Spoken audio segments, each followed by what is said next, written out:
Hi there, I'm Peter Batt and this is Fake News. Fake news, shooby-dooby-dooby-doo. Fake news, shooby-dooby-dooby-doo. Fake news, shooby-dooby-doo-boo. Shooby-dooby-dooby. Fake news, shooby-dooby-dooby-doo. Fake news, shooby-dooby-dooby-doo. Fake news, shooby-dooby-doo-boo. Shooby-dooby-dooby-bomb. So then, here we are, Fake News, we're back in Broadstairs again, and today I'm joined by Chris Mowl. Hello there, Chris. Good morning, Pete. Talk about yourself. Who are you? Who am I? Well, obviously this is Pete. I plainly live in Broadstairs. My name's Chris Mowl. I am a recruiter and headhunter, member of the Labour Party and man of opinions. Man of many opinions, so I understand. Okay then, well before we get into the actual programme itself, just to remind you the format of this is that our guest, my guest, chooses 3 news stories from the past 7 days that they wish to talk about. So we discuss their first 2 stories first. I then interject with my own story nomination, and then we finish off with my guest's third choice. Okay then, without much more ado, what's your first nominated story?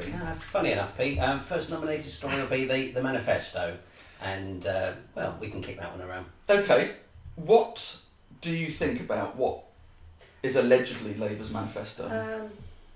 In terms of what I actually think, it's a polyglot. There are things in there that I like as themes. There are many things. It's like a jackdaw clutching at a range of things, from nationalisation through to health, education, etc. The narrative is one of hope, which surprised me actually. That'll probably come out in the wash later as to why. But no, I actually was surprised with the positiveness of the message. My doubts potentially are its execution.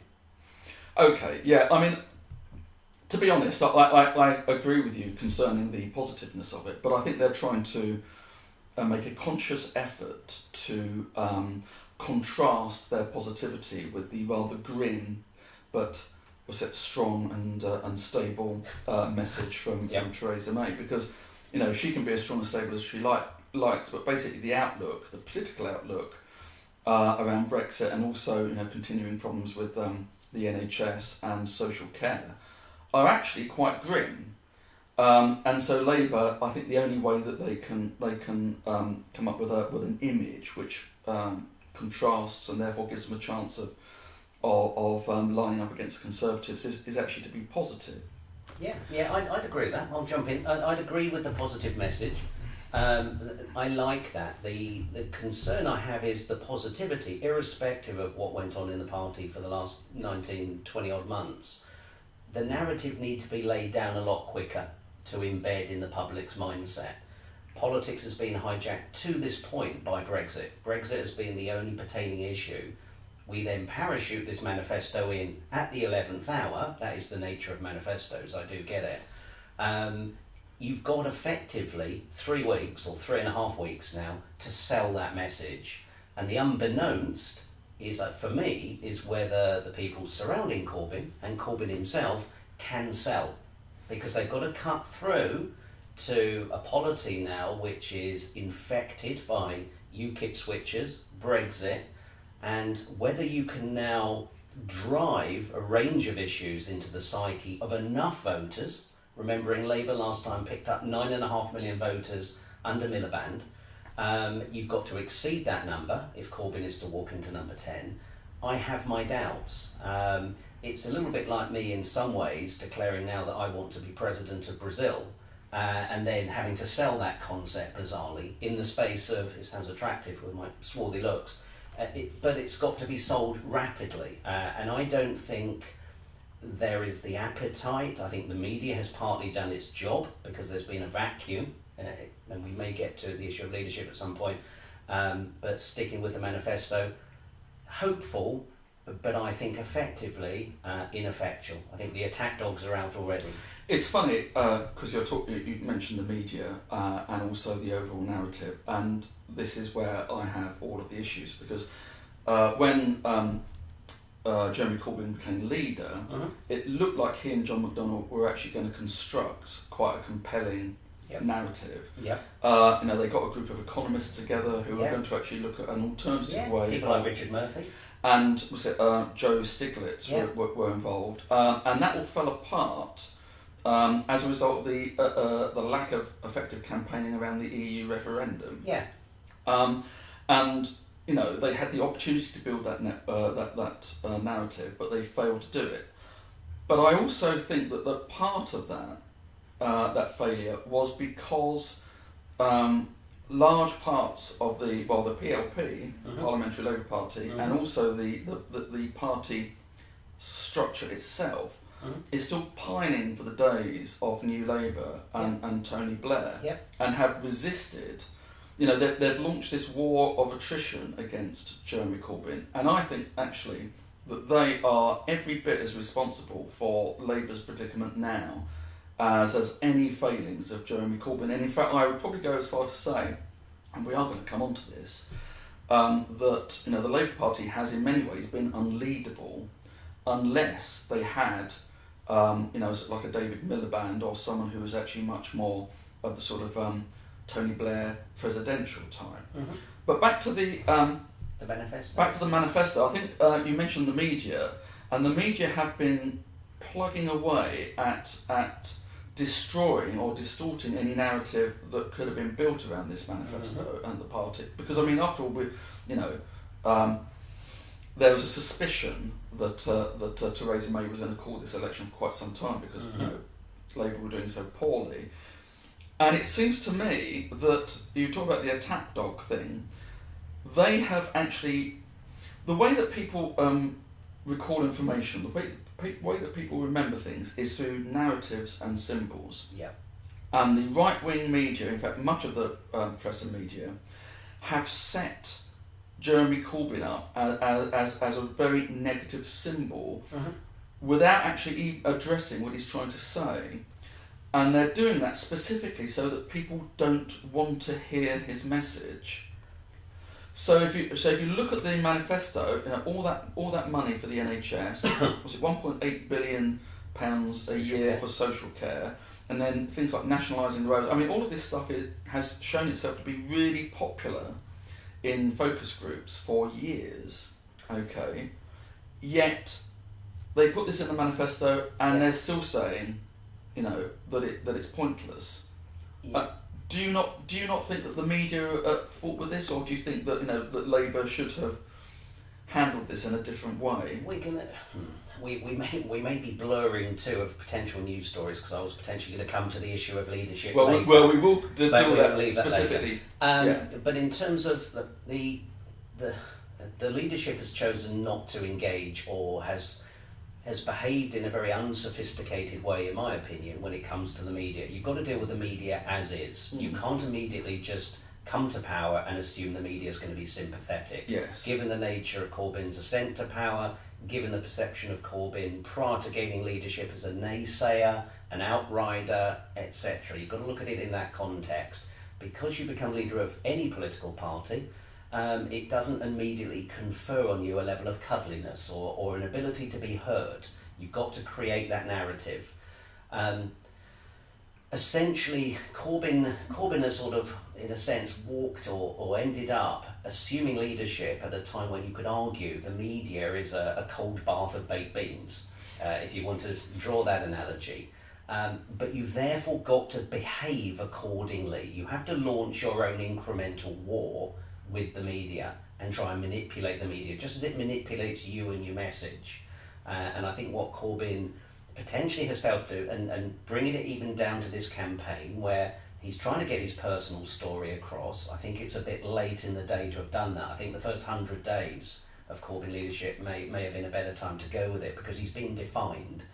But to be fair to the man, he's trying to stick to policies. I do understand that. The policies, to some extent, are a compelling narrative. However, if you look at polling data, irrespective of where you sit on the issues of pollsters these days, every single class group, bar young people, has, including the working class especially, has tuned out. It's great presenting a message, but if people are not receptive or not listening, then I think that the message is simply lost. But don't you think that's actually what the media have been trying to do, that the right-wing press have been trying to do right from day one with Jeremy Corbyn? No. Because but they've been working to attack Labour, the Labour's connection with its core support. Yes. In fact, always has done. I mean, it was doing this during Kinnock's time. It was doing it during the time that Foote was leader and before. This is what much of our media do. And the thing is, this wouldn't matter if we had a range of opinions reflected in our media, but ownership is so concentrated within a small group of people who are all rancid Tories. It is, but I think you've got to jumping around. You've got to look at the ability to disrupt. You can disrupt anything. Trump has clearly disrupted the narrative in the US and has played an anti-game. I mean, Trump has an interesting relationship with his media, fake news, or his form as he would see it. But I think, in essence, you have to, in my view, you have to bitch less about the media, and you have to say, let's just accept where we are for now. Let's get inside this media apple. Let's be the maggot that gets inside as potentially sort of honourable lefties, and seek to change from within. It's no different, to be fair, and I'm not necessarily wholly sympathetic to them. It's no different than the fact that Corbyn and the membership has calibrated the party to look a certain way at the moment. Yes. It bided its time, a mechanism presented itself, and it did its thing, and it's sought to do its thing subsequently. In the context of the media and getting a hearing for this manifesto, you really have to play the game. I'll throw in my favourite word, and not everybody's. Blair did this. Blair sucked up to the media, he courted the media, he manipulated the media along with Alistair Campbell, and in some respects redefined or co-opted certain elements of American politics. But the only way right now, or for the last 2 years, Corbyn could have got a hearing, was to cozy in a perverse way with the media, appear to be their friend, whilst getting a message across. But at no point did that occur, as far as I can see, and hence the media has a natural inclination, as a right-wing bastion, to not give him a hearing, but it's very hard not to give someone a vague hearing if they actually vaguely like you. Yes, and they obviously don't like him. No. And we will come on to this, but one of the things I'd say about Trump that you mentioned actually is during the presidential campaign and the 2 years leading up to that, they gave Trump more coverage than any of the other candidates. Yep. So actually, Yep. in many ways, they did his bidding for him. They did his bidding, but Corbyn's been quoted on this. It's a narrative has been pursued within social media. Social media is something that I would suspect, and this is not subject to any analysis I've done, that if you like, a bunch of people just tune out. They don't actually use that as a news source. Okay, but the final word on the manifesto is hopeful. But do you like its content? Do you like the things that, as we've seen in the draft, that they're proposing? I've walked into a vague utopian sweet shop, and I've decided that I've got a mix here between jelly babies, dolly mixtures, licorice, all sorts. It's enticing. Do you know? I think this is quite amusing because it's like people on the left are being offered in this manifesto all the things that they wanted. In fact, well beyond the left. Yeah. But it's almost like they think, oh, that can't be true. Yeah. It certainly can't happen. It's almost like people have been trained to deny their right to actually vote for what they want, and that actually they have to vote for a compromise. Do you see what I mean? See what you mean. We have become self-editors who instinctively deny the things that we feel that we believe in. Yeah, the public has been sold a pup to some extent, and the public has been manipulated and has chosen to sort of buy into things. I wouldn't wholly sell them short. I think, and we may or may not get to this, or you may get to it in subsequent programs, but I think people can see this for what it is. I think it's appeared well. It's been allowing for the leak has been handled relatively well.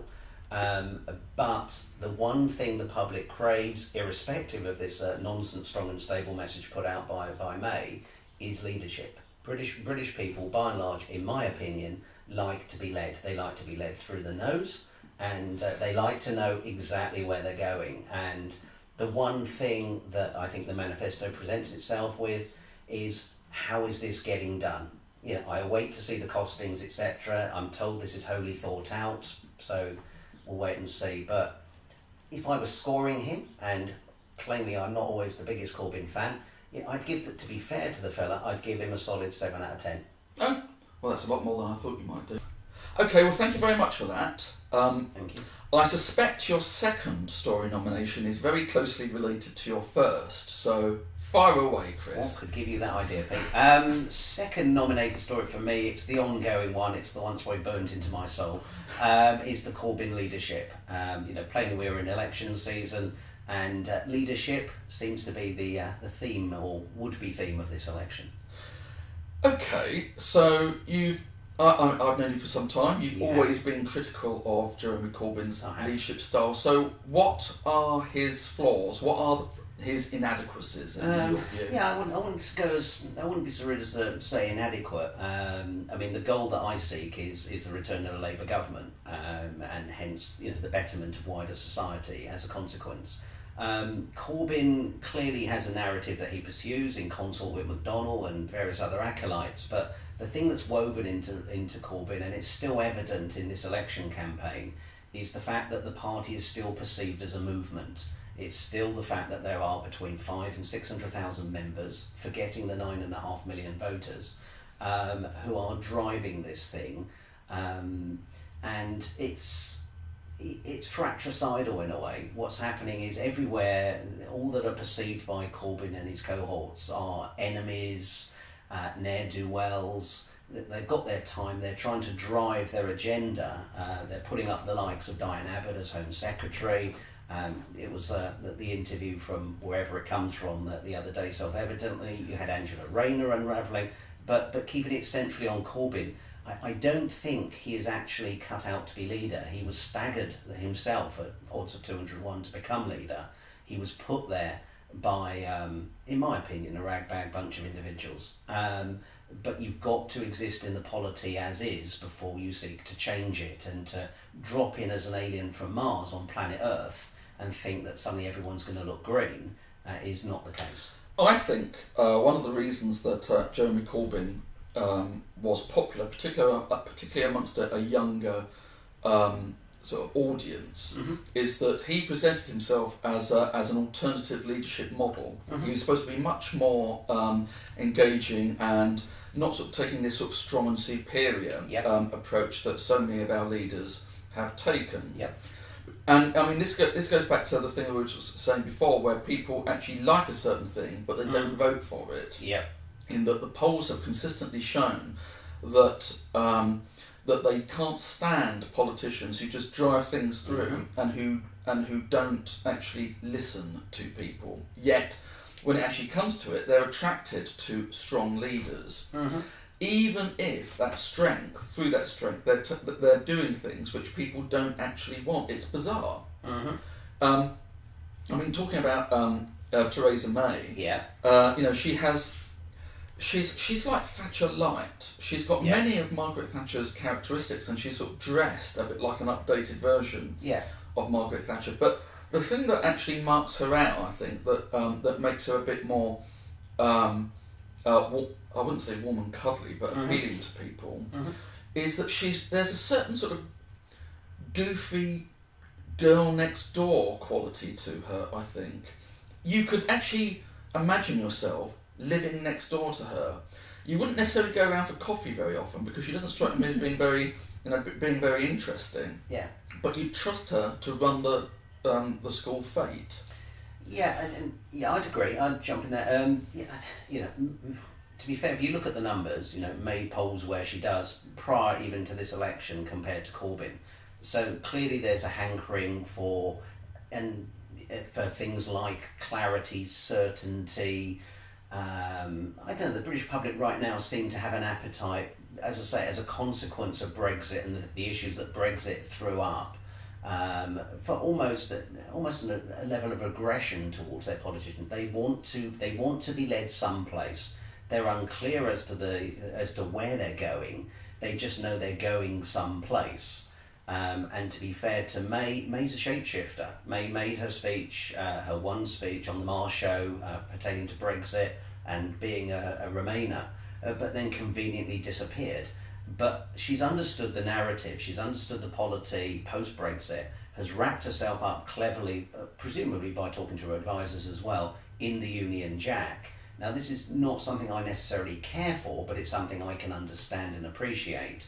And Corbyn is left floundering. I mean, the man essentially, he's the man who turned round, and if we draw the analogy with his wife, scored a 7 out of 10 in the sort of whole Brexit fiasco. When pressed on the issue, he was relaxed, not too bothered about the thing now. And it's taken Keir Starmer to inject some level of coherence, and that's pretty banal, into the equation. You know, Corbyn doesn't lead. Corbyn surrounds himself with people who have a level of ability. You know, McDonnell is a fairly shrewd performer on media. He trusts people from his past, irrespective of their pronouncements. I mean, his comments post the Abbott interview the other day, where he said he was pretty relaxed about the whole thing. If I'm perceived as the man down the pub or the Clapham omnibus, I don't think they gel necessarily, or the Loop. I appreciate where I live rather than the Clapham omnibus. But I just think they look so weedy, so in some ways so thick to the average punter, and they just want to know where we're going, and I don't think Corbyn presents that for 1 second. I think that Labour has fallen into the trap of allowing itself to be portrayed as having betrayed its core working class base, particularly, and Brexit was the thing that really defined that. And then the Diane Abbott interview, I must have heard that 2 or 3 times. It caused me physical pain to listen to it. It was almost like I'd wired up my genitals and plugged myself into the mains. Yeah. It was truly hideous. And then to see Jeremy Corbyn just say, "Oh well, these things happen, whatever." He needed to show. He actually needed to show that he wasn't going to go with this. But I'll jump in there for a second, because you've got to judge a man by actions. And what's happened is, quotes, he's relaxed about the whole affair, and clearly there's a history between Abbott and Corbyn. Yet Abbott has now disappeared from the airwaves. So it would have been much better if he effectively said, "Diane, yellow card for not actually knowing the numbers." In the 2 interviews, the subsequent interview on the day of the local elections, that needs to be chucked in there as well, the day after the local elections. But it's two-faced. You know, if you are to call somebody out, do it elegantly and say, "I think she misspoke. She didn't. She wasn't quite in command of the facts." But all that's happened is Diana's been airbrushed out of things. Well, although I think Diane Abbott has some very interesting views and is obviously a very intelligent woman, I don't think she necessarily comes across as a sympathetic character. No. And I think that completely ballsing up that interview, like that, and just the crass way that she was working through the figures. Right. It was truly painful, and she was going to be our Home Secretary. Yes. If Labour win power. Yes. You just can't get away with it. No. I think that Corbyn could have shown himself as a leader by he could have done it gracefully, but by removing her from the shadow cabinet and actually replacing with something else. With someone else, someone who actually doesn't waffle quite as much as she does. To be fair, there are 1 or 2 people emerging who are. I mean, Rebecca Long Bailey is fluctuates between competent and not. Depends on how on message she is. I mean, she was great on Question Time the other day. She was great the other day. Angela Rayner's another one again that fluctuates, but has a nice backstory, and it was actually pleasing to actually hear her this week credit Blair with the fact that she was rescued as a 16-year-old and actually got on with her life. It was interesting that Blair didn't get mentioned, but it was, quotes, that Labour government that got it done. But this is the nub of it for me, because essentially in this leadership thing, sometimes you have to make your peace with the past, and you have to understand that you and the movement are partly born of that past. It can be a past and elements of it you don't care for at times, but you've got to weave it into your narrative if you're going to take the PLP, if you're going to take your politicians and your MPs with you, and if you're going to take the country with you, most importantly. And at the moment, I don't see Corbyn as a Prime Minister in waiting. He's going to be more likely 10 Rillington Place than he is going to be 10 Downing Street.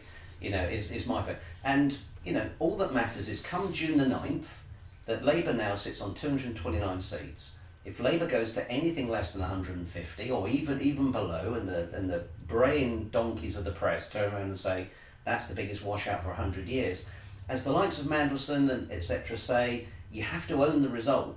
You really, really have to own that result, and you're not going to get back in power by 2022, and possibly not 2027.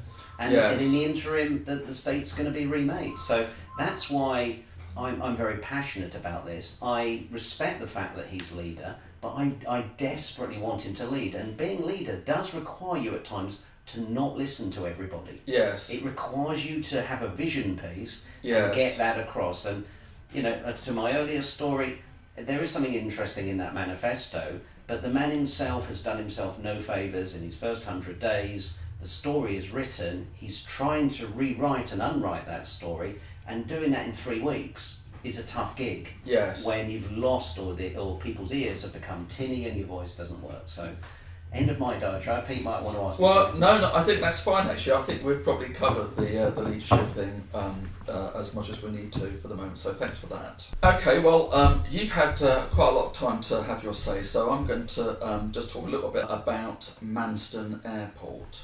And it had a significant role to play during the Second World War, but attempts to make Manston a commercially viable airport, either as a freight airport or a passenger airport, have failed miserably. The airport site is owned by Stonehill Park, that want to turn it into a mixed development. They have 2,500 houses and also light industrial and all sorts of other business uses, and they want to encourage, or they want to promote creative industries to move to Thanet. They're talking about creating up to 20,000 jobs over 10 to 20 years. Okay, it's just a projection, but we still have this really strong band, or very noisy band of people here in Thanet who insist that Manston has to stay an airport, and they have the support of UKIP and the Conservatives. And so we're now looking at spending millions of pounds on Thanet District Council compulsorily purchasing this airport, this strip of land, to turn it back into an airport which has no history of commercial success whatsoever. And even if it was successful, it would then blight this island with low-flying aircraft, particularly Ramsgate. And so you've got Conservative councillors representing Ramsgate, who actually want their electorate to have to put up with low-flying aircraft, and they seem to think that having an airport here will not have any impact on the already established and successful businesses here in the tourist and leisure industry. How many tourist resorts have you been to recently where you've got planes coming to land over the bar where you're sipping your cocktails or whatever? It doesn't happen. And I know the supporters say, well, you won't have night flights, but I suspect that if it did become an airport again, the commercial pressures would be such that actually you would have night flights just to make it to maximise their revenue. But they also say that the planes would avoid Ramsgate or actually use techniques to reduce the engine noise. Okay, which also to me seems like completely wishful thinking.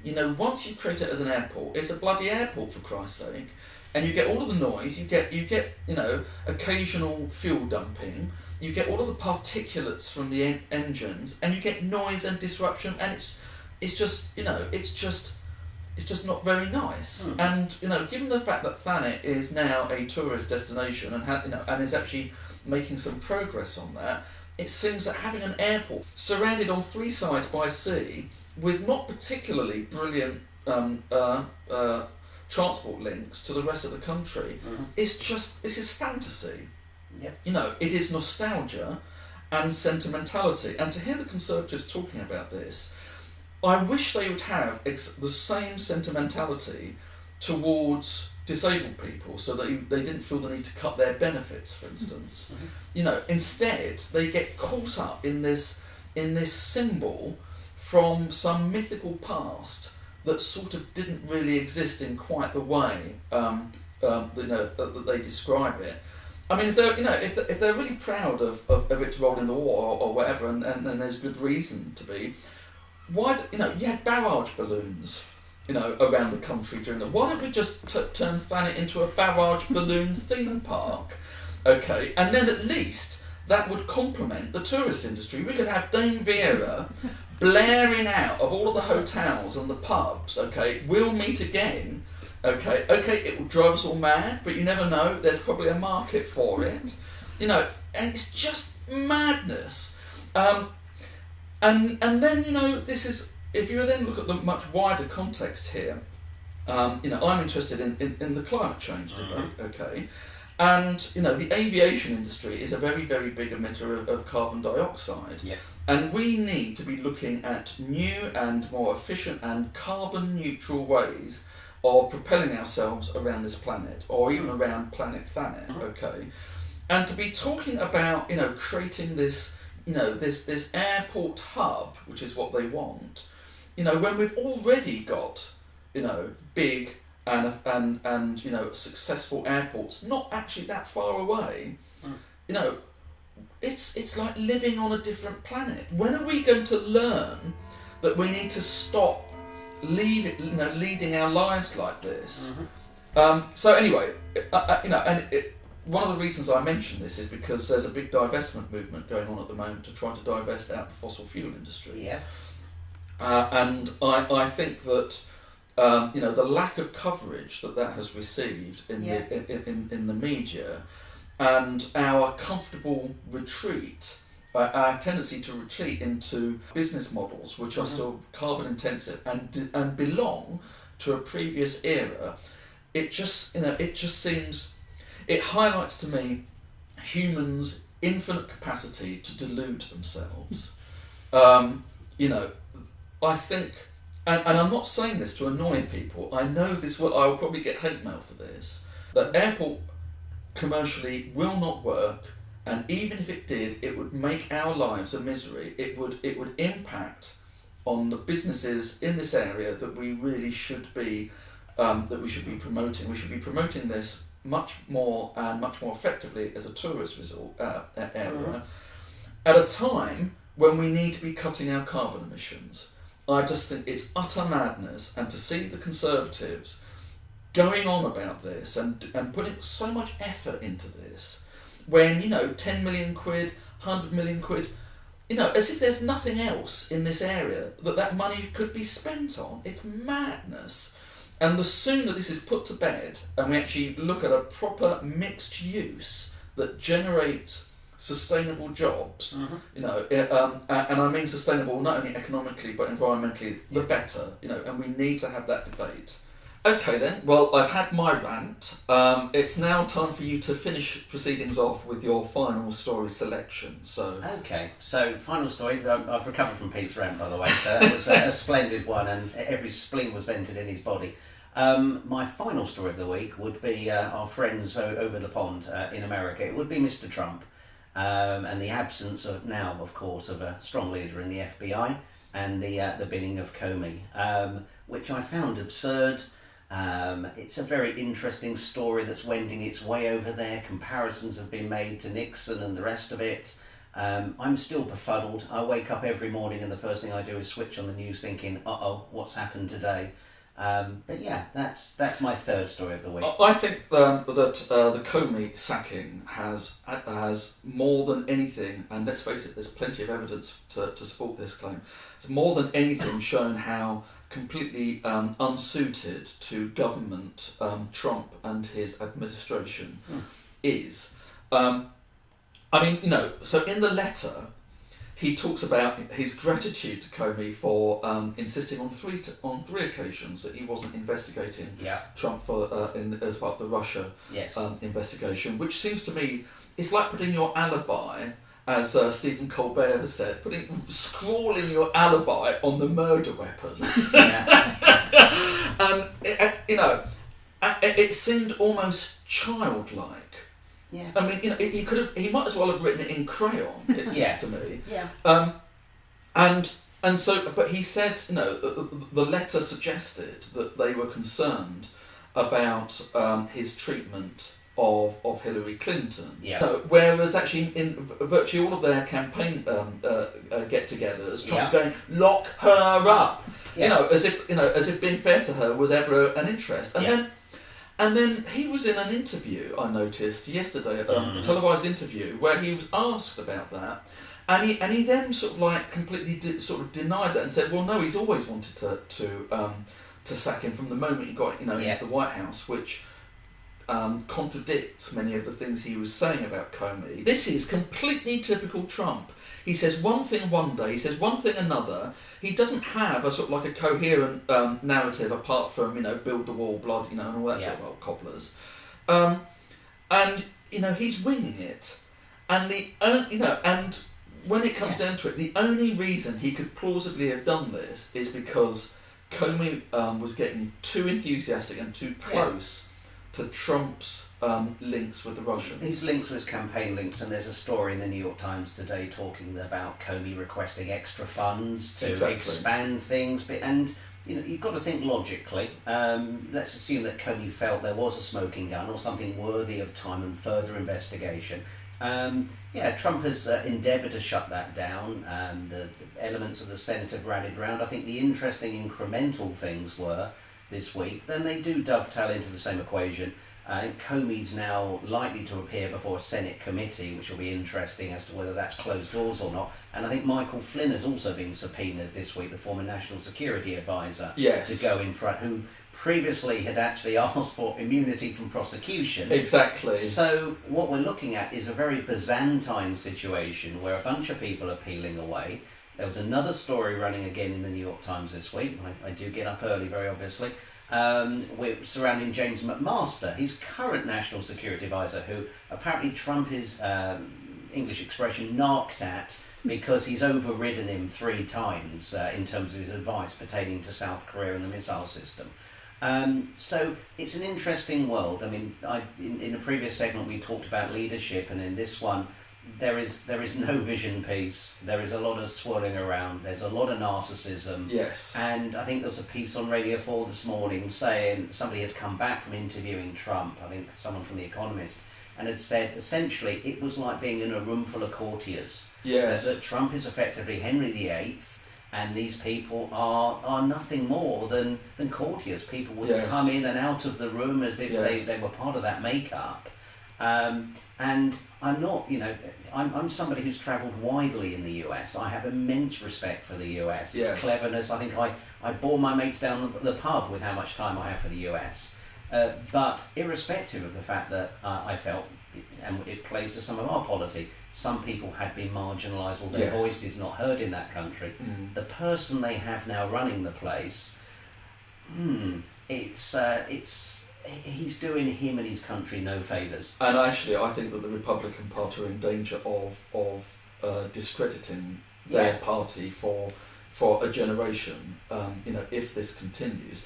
And I have to also say how impressed I've been with the whole sort of like the standard of debate in much of the American media. I mean, I'm a follower of some of the comedy stuff, but I watch a bit of CNN. I understand the corporate media thing, and whatever. Yeah. But I have to say, I mean, watching someone like Bill Maher, was it Real Time with Bill Maher?